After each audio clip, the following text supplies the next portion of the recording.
ఓం శాంతి. ఈరోజు 2023 సంవత్సరం యొక్క చివరి రోజు, డిసెంబర్ 31. అవ్యక్త మురళి సారాంశము. ఈ అవ్యక్త మురళిని అవ్యక్త బాబ్దాదా నవంబర్ 13, 97లో వినిపించారు.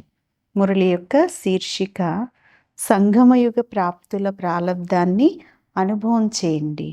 మాస్టర్ దాత మహాసహయోగులుగా అవ్వండి. ఈరోజు భాగ్య విధాత అయిన బాబా తమ శ్రేష్ఠ భాగ్యవాన్ పిల్లలను చూస్తూ ఉన్నారు. పిల్లలు ప్రతి ఒక్కరి భాగ్య రేఖలను చూస్తూ భాగ్య విధాత అయిన బాబా కూడా సంతోషిస్తున్నారు. ఎందుకంటే మొత్తం కల్పమంతా తిరిగి చూసినా కానీ మీకున్న శ్రేష్ఠ భాగ్యము ఏ ధర్మాత్మకు కానీ, మహానాత్మకు కానీ, రాజ్యాధికారి ఆత్మకు కానీ ఉండదు. అంటే ఎవ్వరికీ ఉండదు. సంగమయుగ శ్రేష్ఠ ఆత్మలైన మీకున్నంత ఇంత గొప్ప భాగ్యము మరెవ్వరికీ ఉండదు కదా. మస్తకం ద్వారా మీ భాగ్య రేఖలను చూస్తూ ఉన్నారా?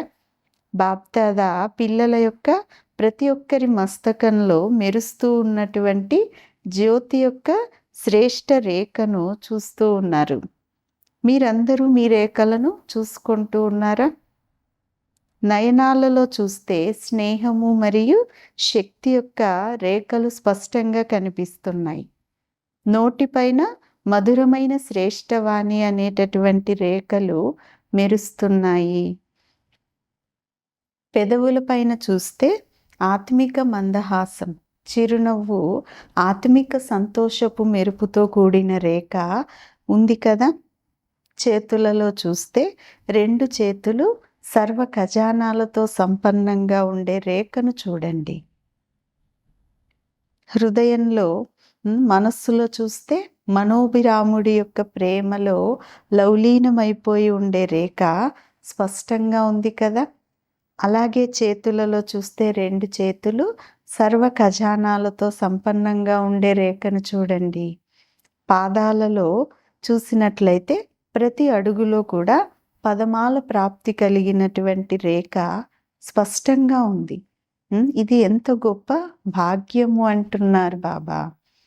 భాగ్య విధాత అయిన బాబా పిల్లల ప్రతి ఒక్కరికి పురుషార్థం ద్వారా, శ్రేష్ఠ కర్మలనే కలము ద్వారా ఈ అన్ని రేఖలను గీసుకునేదానికి విశాల హృదయంతో గొప్ప అవకాశాన్ని ఇచ్చారు. అంటే ప్రతి ఒక్క భాగ్యరేఖను ఎంత కావాలంటే అంత గీసుకునేదానికి బాబా కూడా అవకాశం ఇచ్చారు. ఎంత పెద్దగా గీసుకోవాలి అనుకుంటే అంత పెద్దగా భాగ్యరేఖను గీసుకోవచ్చు. కానీ సమయం లోపల గీసుకోవాలి రేఖను అంటున్నారు బాబా. ఇప్పటి అదృష్ట రేఖ అనేది మొత్తం కల్పంలో కూడా మిమ్మల్ని శ్రేష్టంగా తయారు చేస్తుంది కదా. ఎలాగైతే 21 జన్మలు సదా సంపన్నంగా మరియు సుఖంగా ఉండే రేఖ నడుస్తూనే ఉంటుంది. మరియు ద్వాపర కలియుగాలలో కూడా పూజ్యులుగా అయ్యేటటువంటి మీ రేఖ శ్రేష్టంగా ఉంటుంది కదా. కనుక సంగమ యుగంలోని భాగ్యరేఖ అనేది మొత్తం కల్పమంతా సదా తోడుగా నడుస్తుంది. ఎందుకంటే అవినాశి బాబా యొక్క అవినాశి రేఖ అంటున్నారు బాబా. ఎక్కడైతే శ్రేష్ఠ భాగ్య రేఖలు ఇమర్జ్ అయి ఉంటాయో అక్కడ పాత రేఖలు ఇమర్జ్ అవ్వటం అసంభవం అవుతుంది. బాప్దాదా వర్తమాన సమయంలో పిల్లలందరినీ వర్తమాన సంగమయుగ ప్రాప్తుల యొక్క ప్రాలబ్ధ రూపంలో చూడాలి అనుకుంటున్నారు. చాలా సమయము పురుషార్థం చేశారు. ఇప్పుడు పురుషార్థం స్వతహాగానే జరగాలి. శ్రమపడి పురుషార్థం చేయటం కాదు. అంతిమం వరకు పురుషార్థం చేసే శ్రమ చేస్తూనే ఉంటారా అని అడుగుతూ ఉన్నారు బాబా. సంగమయుగ ప్రాప్తుల ప్రాలబ్ధాన్ని అనుభవం ఇప్పుడు చేయకపోతే ఇంకెప్పుడు చేస్తారు? భవిష్య ప్రాలబ్ధం అయితే వేరే సంగతి. అదైతే మీ పురుషార్థం యొక్క ప్రాలబ్ధానికి నీడ వంటిది కదా. పురుషార్థులైతే అయినారు, కానీ ఇప్పుడు పురుషార్థం యొక్క ప్రాలబ్ధాన్ని అనుభవం చేసుకోండి. సర్వశక్తి సంపన్నము, సర్వ జ్ఞాన సంపన్నము, సర్వ విఘ్న వినాశకులు మూర్తులుగా అవ్వటం. ఇది ప్రాలబ్ధము అంటున్నారు బాబా. ఎలా అయితే భవిష్యత్తులో కేవలం ప్రాలబ్ధం అనేదే ఉంటుంది, పురుషార్థం అనేది సమాప్తి అయిపోతుంది కదా. అలాగా ఇప్పుడు మిగిలి ఉన్నటువంటి సమయంలో ప్రాలబ్ధం యొక్క స్వరూపాన్ని విశేషంగా అనుభవం చేయండి. బాబ్దాదా కూడా ఇదే కోరుకుంటూ ఉన్నారు కదా. ఇప్పుడు కొద్ది సమయం కోసం పురుషార్థం యొక్క ప్రాలబ్ధ స్వరూపులుగా అవ్వండి అంటున్నారు బాబా. అంటే పురుషార్థం యొక్క ప్రాలబ్ధాన్ని స్వరూపంలోకి తీసుకొని వచ్చేదానికి చాలా సహజమైన విధి ఏంటి? ఇప్పుడు మాస్టర్ దాతలుగా అవ్వండి. నేను వైబ్రేషన్స్ ఇవ్వాలి, నేను దయాహృదయులుగా అవ్వాలి, నేను గుణ సహయోగం అనేది ఇవ్వాలి, నేను శక్తుల సహయోగమును ఇవ్వాలి. ఇలా మాస్టర్ దాతలుగా అవ్వండి. తీసుకోవాలి అనుకుంటే ఒక్క బాబా నుంచినే తీసుకోవాలి. అందుకని బాబా అంటారు, సర్వ ఖజానాలతో మీరు నిండుగా ఉన్నట్లయితే ఇతర ఆత్మలకి ఇస్తూ వెళ్ళండి. దయాహృదయులుగా అయి మీ యొక్క గుణాలు, శక్తుల సహయోగాన్ని ఇవ్వండి. వీరినే మాస్టర్ దాతలు అని అంటారు. మహాసహయోగి, సహయోగి కూడా కాదు, మహాసహయోగిగా అవ్వండి, మహాదాతలుగా అవ్వండి. అంటే నిరంతరము ఇతర ఆత్మలకి ఏదో ఒక గుణము, శక్తిని సహయోగ రూపంలో ఇస్తూ ఉండటమే మహాదాతలు, మహాసహయోగిలుగా అవ్వటము. బాబ్దాదా ఇప్పటి వరకు పిల్లలు పడే పురుషార్థం యొక్క శ్రమను చూడలేకపోతున్నారు. డైమండ్ జూబ్లీ అయితే సమాప్తి అయిపోయింది. మరియు డైమండ్లు అయినటువంటి పిల్లలు అంటే మచ్చలేనటువంటి వారుగా అయ్యే పురుషార్థంలోనే మునిగిపోయి ఉన్నారు. డైమండ్ జూబ్లీ అనగా ప్రతి బ్రాహ్మణ ఆత్మ డైమండ్గా అంటే వజ్రంగా అయి మెరుస్తూ ఉండాలి కదా. బ్రాహ్మణులు అంటేనే బ్రహ్మబాబాతో పాటుగా స్థాపన యొక్క కార్యానికి నిమిత్తమైన ఆత్మలు అని అర్థము.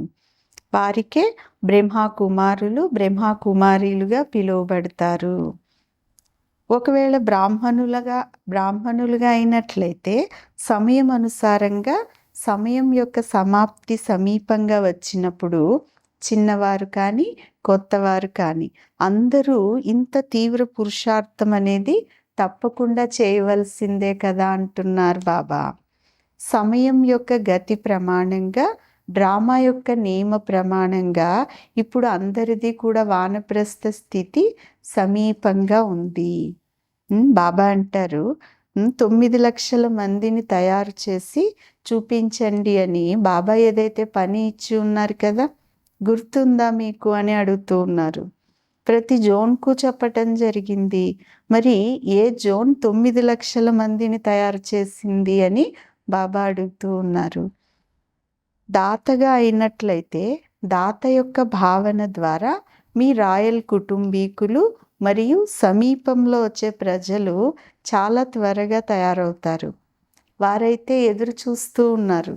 కేవలం సదా దాతలుగా అవ్వటమే మీది ఆలస్యం. మహాసహయోగిగా అవ్వటంలో ఆలస్యం మీదే ఉంది అంటున్నారు బాబా. మనోబలం అనేది చాలా శ్రేష్టమైన బలం కదా. మీరు వాణి ద్వారా మరియు సంబంధాలు, సహయోగం ద్వారా బేహద్దు సేవ చేస్తూ ఉన్నారు.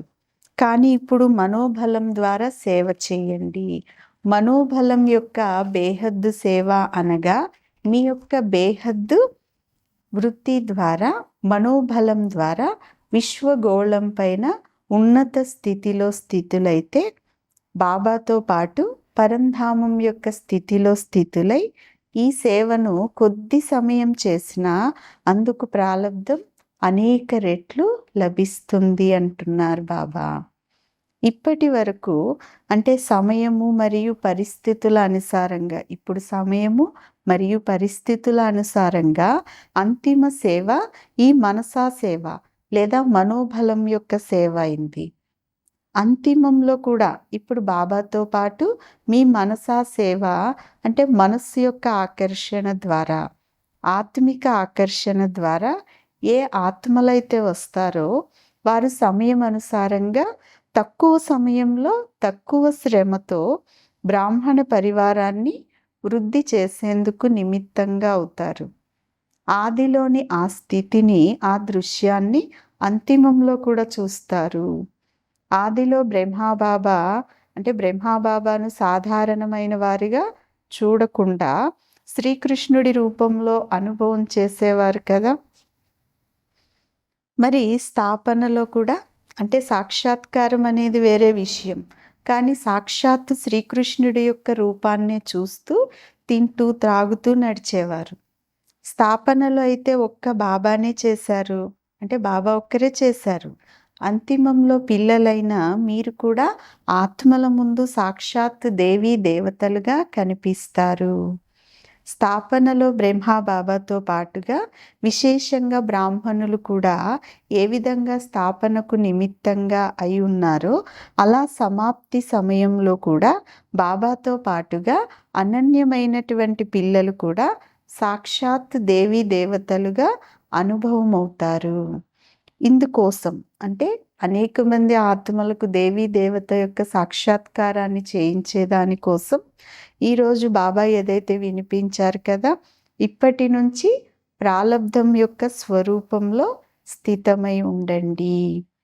ఇప్పుడు అందరూ తమ అనాది స్వరూపంలో ఒక్క క్షణంలో స్థితం అవ్వగలరా? ఎందుకంటే అంతిమంలో ఒక్క క్షణంలోనే విజల్ అనేది మ్రోగుతుంది.